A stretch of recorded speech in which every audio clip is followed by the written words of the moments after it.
August 1966. In the hills of Brazil, just outside the bustling city of Niterói, a boy was flying his kite on an otherwise ordinary afternoon. The rain had finally cleared, and the wind from Guanabara Bay made for the perfect uplifts. But as he ran through the tall grass near the top of Vintém Hill, the boy noticed something strange, a dark, motionless shape lying in the field.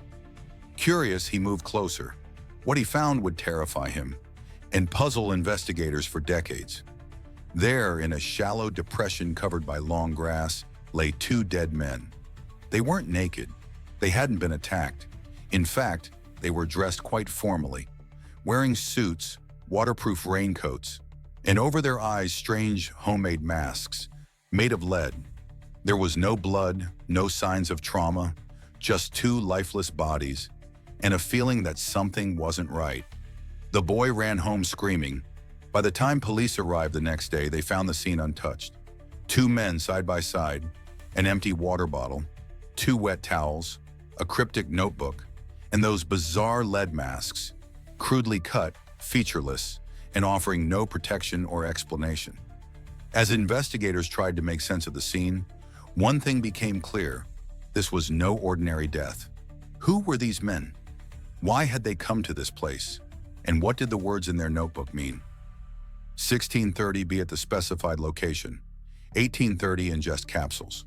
After the effect, protect metals. Await signal. Mask over 50 years have passed, but the questions surrounding this case still remain. Was this a failed ritual, a tragic scam, or something not of this world? This is the story of the lead mass of Vintém Hill, one of Brazil's most chilling and unexplained modern mysteries. The afternoon was unseasonably hot for a winter day in Brazil. The skies above Niterói were unusually clear, the humidity thick after days of heavy rain. On the slopes of Vintém Hill, the world felt far removed from the chaos of the city below. There, a young boy ran barefoot through the grass, chasing the flutter of a red kite caught in the warm winds. His laughter echoed across the hillside until it stopped. A patch of dark, matted grass caught his eye. Something didn't look natural. At first, he thought it was a pile of discarded clothes. A strange sight, but not alarming. But as he drew closer, the reality set in. These weren't clothes. They were bodies.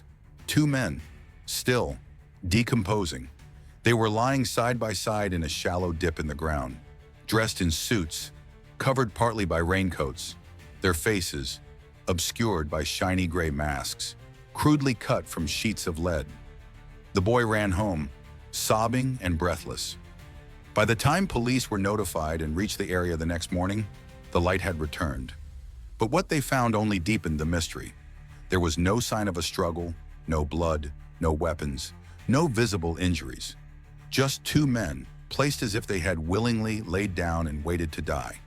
Beside them were seemingly random objects: an empty water bottle, a plastic bag containing two wet towels, and a small, battered notebook tucked into a coat pocket.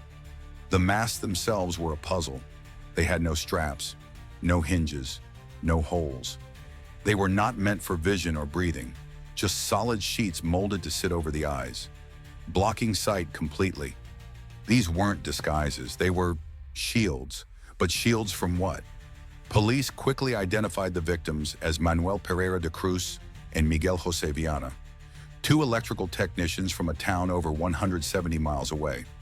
They were intelligent, well-respected men, no criminal records, no known enemies. So what had brought them to a desolate hilltop in the outskirts of Niterói? Investigators began tracing their last steps. On August 17, the two men had withdrawn a large sum of money from their shared business account, enough to purchase a second-hand vehicle, but no car was ever found. Instead, records show they bought two waterproof raincoats and a bottle of water from a shop in town. Later that afternoon, they were seen at a small bar. A waitress remembered them clearly. They looked anxious. Miguel especially was checking his watch constantly, glancing nervously around the room. He barely touched the water. That was the last time anyone saw them alive. A witness reported them entering a jeep with two unidentified men, heading toward the outskirts, presumably toward Vintém Hill. No one ever identified those two men. And then, silence. No calls, no sightings, no return. Until the boy and his kite uncovered what was left. But even in death, the mystery deepened. Why were they carrying no money? Why were their valuables missing? Who were they expecting to meet? And then, there was the notebook. Inside one of the men's coat pockets, investigators found a small, weathered notebook, its pages damp but legible. Among receipts and numbers was a single page containing a chilling set of instructions. 1630. Be at the specified location, 1830. Ingest capsules. After the effect, protect metals, await signal mask. The handwriting was clear, deliberate. At first glance, it made no sense. But as officers began parsing it like a ritual, it began to resemble a set of ceremonial steps. Part sci-fi, part spiritual manual. Ingest capsules. What kind of capsules? None were found at the scene. Had they already taken them? Were they drugs?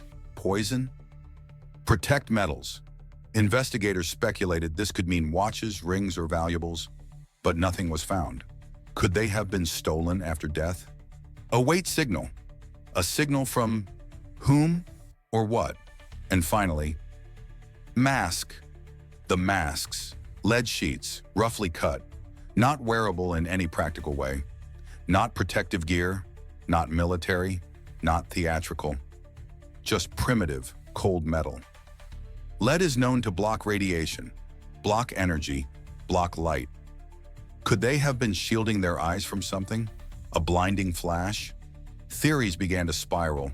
Some believed it was a failed scientific experiment. Others whispered about extraterrestrial contact. But the more investigators looked for clarity, the deeper the mystery became. The deeper investigators dug, the stranger the story became. Rumors started to spread. Whispers of UFO sightings, of secret cults, of contact with something else. A local resident came forward, claiming to have seen an orange glowing sphere hovering silently above Vintém Hill on the same night the two men vanished. It wasn't a plane. It made no sound. It just floated, then disappeared.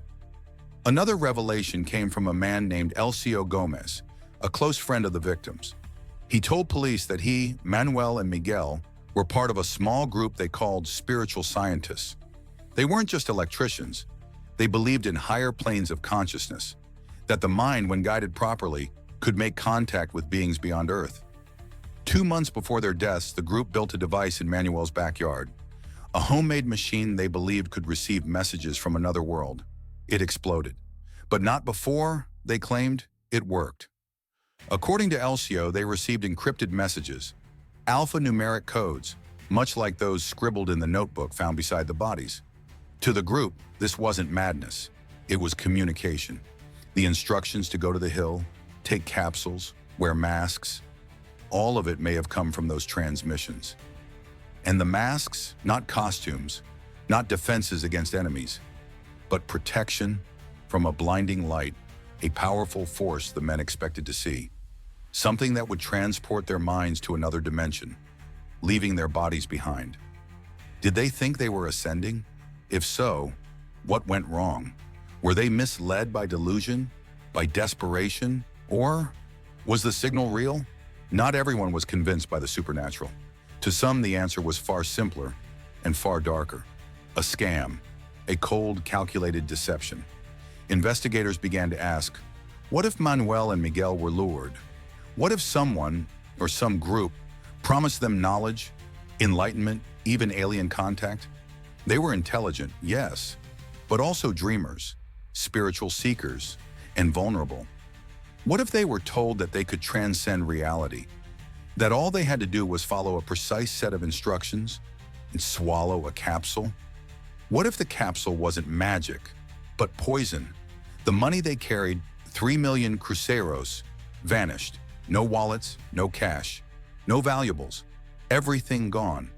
The two mystery men in the Jeep, never found, never identified. Their destination was real, the promise was not. In this theory, the killers didn't need guns. They used faith as a weapon. Perhaps the notebook was planted. Perhaps it was real. Either way, by the time the capsules took effect, the killers were long gone, with the money. It wasn't the mask that killed them, it was trust. And what makes this version even more chilling is that it might not have been the first time. In 1962, 4 years earlier, another man, he also an electronics technician, was found dead on another Brazilian hilltop. He too wore a lead mask, and he too died under mysterious circumstances. A pattern, a cult, or a predator who knew how to bait believers?